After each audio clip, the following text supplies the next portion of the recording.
नमस्कार, घटना चक्र बुक वीडियो के इस शैक्षणिक मंच पर आपका स्वागत है। हमारा उद्देश्य है ज्ञान को सरल, स्पष्ट और सुलभ रूप में आप तक पहुंचाना। आइए आरंभ करते हैं अध्ययन और सफलता की इस यात्रा को। कभी सोचा है कि न्याय की भी एक रेस होती है, और वो रेस होती है समय के खिलाफ। जी हाँ, कानूनी दुनिया में ये एक बहुत बड़ी सच्चाई है। आज हम इसी कानूनी दौड़ को समझने वाले हैं, जिसे कहते हैं परिसीमा काल, मतलब वो डेडलाइन जिसके बाद शायद न्याय का दरवाजा ही बंद हो जाए। तो सवाल सीधा सा है, क्या जुर्म की भी कोई एक्सपायरी डेट होती है? क्या ऐसा हो सकता है कि कोई अपराध करे और सालों बाद उस पर कोई कानूनी कार्रवाई ही ना हो पाए? आज हम इसी बड़े सवाल की तह तक जाएंगे। और हाँ, इस सवाल का जवाब कानून की किताबों में बाकायदा दिया गया है। तो चलिए समझते हैं कि न्याय की ये समय सीमा आखिर है क्या। तो ये परिसीमा काल या स्टैच्यूट ऑफ लिमिटेशंस है क्या चीज़? देखिए, बहुत आसान भाषा में ये एक कानूनी डेडलाइन है, एक तय समय जिसके अंदर अंदर किसी अपराध पर कोर्ट को एक्शन लेना होता है। अगर वो टाइम निकल गया तो कोर्ट उस केस को सुनी ही नहीं सकता।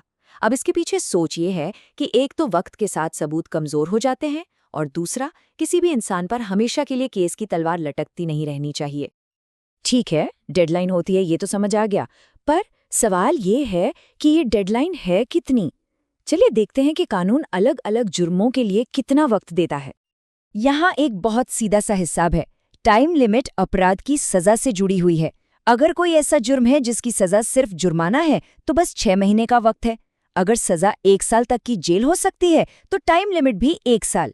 और अगर सजा 1 से 3 साल के बीच है, तो 3 साल का वक्त मिलता है। मतलब जितना गंभीर अपराध, न्याय के लिए उतनी ही लंबी मोहलत। अच्छा, टाइम लिमिट तो पता चल गई, लेकिन अब आता है सबसे बड़ा सवाल। ये कानूनी घड़ी के टिक टिक, ये काउंटडाउन शुरू कब होता है? क्या जिस दिन जुर्म हुआ उस दिन से, या फिर जब उस जुर्म का पता चला तब से?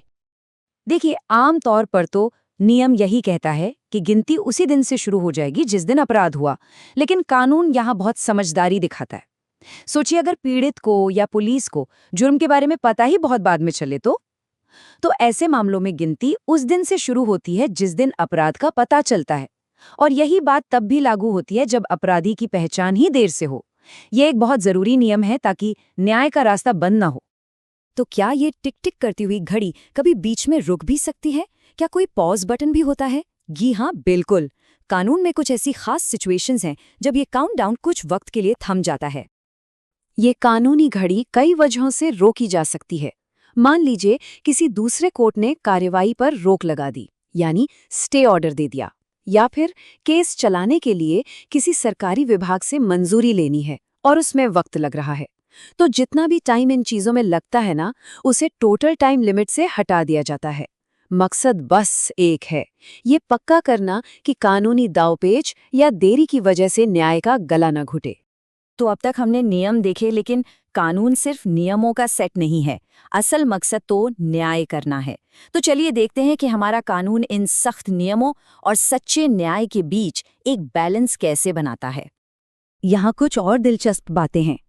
कुछ अपराध ऐसे होते हैं जो लगातार चलने वाले होते हैं, मतलब वो एक बार होकर खत्म नहीं होते बल्कि चलते रहते हैं। ऐसे मामलों में हर वो पल जब तक वो अपराध जारी है, एक नई टाइम लिमिट शुरू हो जाती है। और एक बड़ी प्रैक्टिकल बात, अगर डेडलाइन का आखिरी दिन कोर्ट की छुट्टी पर पड़ जाए तो टेंशन की कोई बात नहीं।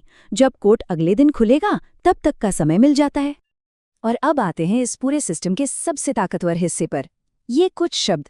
न्याय हित में आवश्यक हो, ये शब्द कोर्ट को एक ऐसी शक्ति देते हैं जो सारे नियमों से ऊपर है। इसका मतलब सीधा और साफ है। अगर देरी की कोई ठोस वजह बताई जाए या फिर कोर्ट को लगे कि न्याय के लिए ये जरूरी है, तो वो समय सीमा खत्म होने के बाद भी केस को सुन सकता है।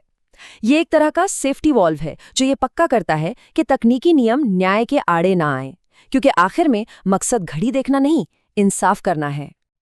तो आखिर में ये सवाल हमारे सामने खड़ा है, क्या ये परिसीमा काल का नियम न्याय को पक्का करने का एक तरीका है ताकि चीजें जल्दी हों, या फिर ये समय की एक दीवार खड़ी करके न्याय के रास्ते को छोटा कर देता है? इस पर सोचिएगा जरूर।